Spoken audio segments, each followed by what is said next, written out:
Assalamualaikum warahmatullahi wabarakatuh. Pemirsa, kembali lagi bersama saya Siva Maharani. Tentunya masih di Halo Indonesia Televisi yang selalu memberikan berita secara terkini dan juga terpercaya. Berikut berita dari kami hari ini.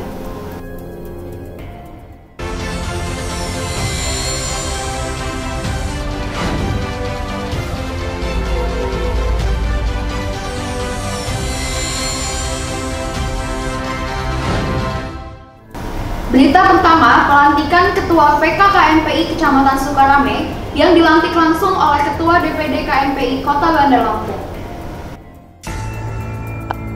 Azariansyah, Ketua PK KNPI Kecamatan Sukarame, resmi dilantik langsung oleh Ketua DPD KNPI Kota Bandar Lampung. Dalam kesempatan itu, hadir pula Ketua DPP bersama DPC dan DPAC BNM, Pemuda Pancasila, DPC AWPI, MWC NU, PAC Ansor, dan para pengurus DPD KNPI Kota Bandar Lampung. Dalam sambutannya, Iqbal Ardiansyah, Ketua DPD KNPI Kota Bandar Lampung itu menyampaikan ucapan selamat atas terlantiknya PK KNPI Kecamatan Sukarame, dan ia menegaskan serta berharap kedepannya PK KNPI Kecamatan Sukarame dapat terus konsisten dan sinergis dengan DPD KNPI Kota Bandar Lampung. Selamat mengemban amanah serta sukses kedepannya menjalankan roda organisasi. Banyak PR-PR besar yang akan dilakukan, maka menjalin komunikasi dan mitra dari segala unsur sangatlah penting, kata Bung Iqbal dalam sambutannya.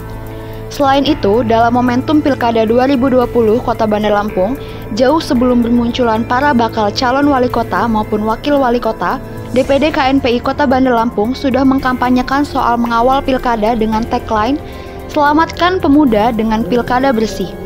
DPD KNPI ingin dalam kontestasi demokrasi ini peran pemuda benar-benar hadir di tengah masyarakat.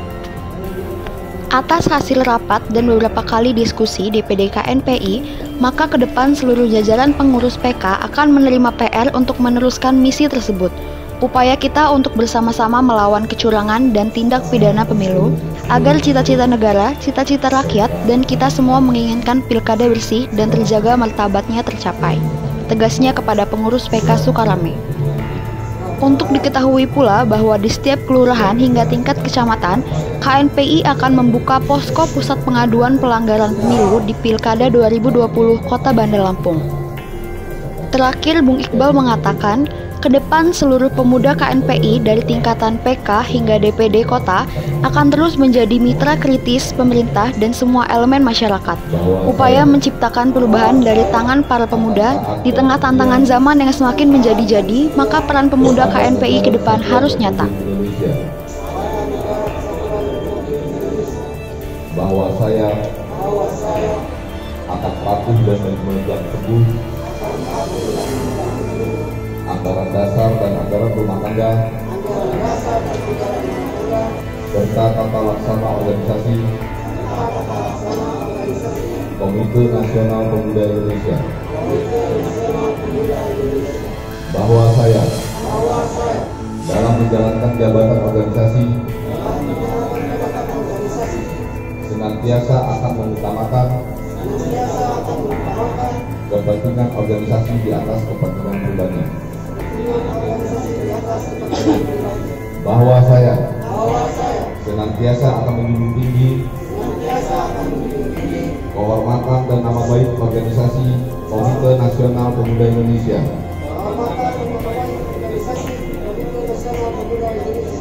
semoga Tuhan Yang Maha Esa memberkahi kita semua.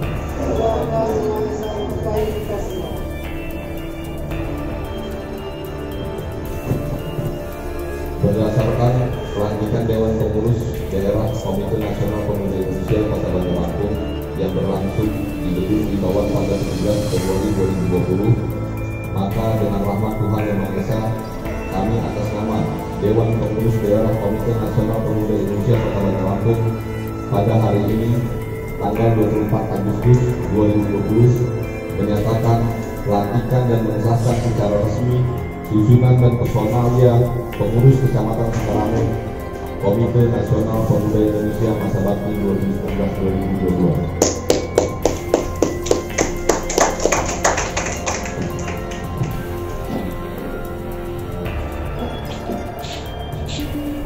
Ibaratkanlah Panji Pemuda Indonesia Indonesia ini di seluruh wilayah Sukarame. Siap, laksanakan.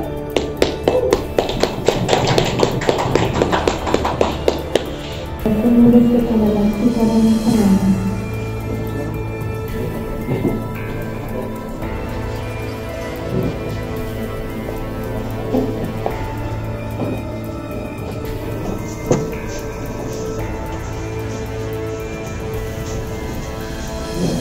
Dari Bandar Lampung, Halon Indonesia Televisi melaporkan.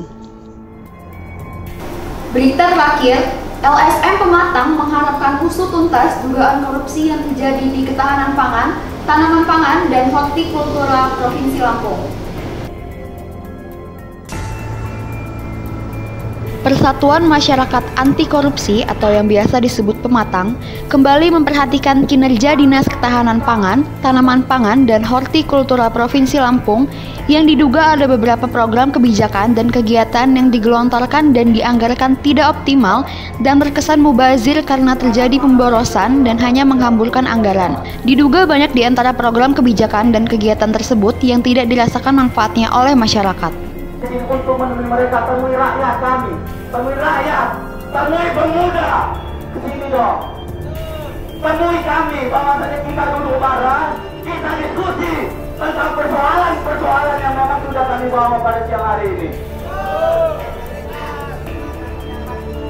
Jadi ini kan salah satu contoh kawan-kawan, pejabat yang ditemui masyarakat tidak berani menongolkan muka di hadapan masyarakatnya sendiri. Berdasarkan hasil tinjauan Pematang, ada indikasi persekongkolan yang dilakukan oleh pihak Dinas Ketahanan Pangan, Tanaman Pangan, dan Hortikultura Provinsi Lampung yang diduga kuat ada permainan dalam hal proses tender yang mana panitia pengadaan barang dan jasa yang menentukan pemenang tender hanya sebagai pelengkap administratif untuk membohongi publik semata. Hal ini sangat jelas terlihat dari nilai penawaran yang hanya turun di bawah 5% yang tentunya telah melanggar aturan Perpres nomor 16 tahun 2018 tentang pengadaan barang dan jasa dan masalah persaingan diatur dalam Undang-Undang nomor 5 tahun 1999 tentang larangan monopoli dan larangan persaingan tidak sehat. Jika tender digelar secara sehat, bisa dipastikan ada penawaran yang di atas 10% yang akan menguntungkan keuangan negara. Sangat disayangkan. Saat kita baru pertama aksi, kita disambut oleh para baik staf dan pejabat Dinas Ketahanan Tanam dan Hortikultura Provinsi Lampung yang mana mereka memberikan contoh yang tidak baik. Mereka duduk dengan nyantai, mata pelotot-pelotot, Pak Preman jalanan, mereka pakai sandal jepit. Sedangkan jelas ini kantor. Ketika mereka ini menyatakan ini kantor, jelas mereka menggunakan sepatu. Itu aja sudah jelas contoh bobroknya dinas ini. Ditambah lagi, sampai saat ini ada info kepala dinas tidak ada, Kabid Hortikultura tidak ada. Apakah mungkin mereka sudah tahu kita akan aksi di sini, makanya mereka tidak datang? Ketika Kabid Hortikultura pun tidak ada, gimana mau kepala dinas mau ada? Dengan dalih apa? Pasti mereka berdalih bahwa mereka tidak ada di sini, mau ada kegiatan dinas luar. Padahal mereka sudah tahu kita akan mempertanyakan persoalan hari ini. Jangan-jangan memang benar Kabid Hortikultura itu tidak pernah ngantor, jangan-jangan. Ketika mereka ngantor hari ini, kami tantang ke depan sini, jelaskan persoalan-persoalan yang menurut kami patut untuk dilakukan evaluasi dan penyidikan oleh aparat penegak hukum yang ada di Provinsi Lampung ini. Dan hari ini kami pastikan kami kembali ke aksi di depan Kejaksaan Tinggi Lampung. Karena kenapa? Persoalan ini sangat patut untuk dilakukan penyidikan dan penyelidikan oleh aparat penegak hukum, baik itu Polda maupun Kejaksaan. Dari Bandar Lampung, Haluan Indonesia Televisi melaporkan. Sekian berita dari kami hari ini. Jangan lupa terus saksikan berita-berita kami selanjutnya. Saya Siva Maharani dan segenap kru yang bertugas pamit undur diri. Wassalamualaikum warahmatullahi wabarakatuh.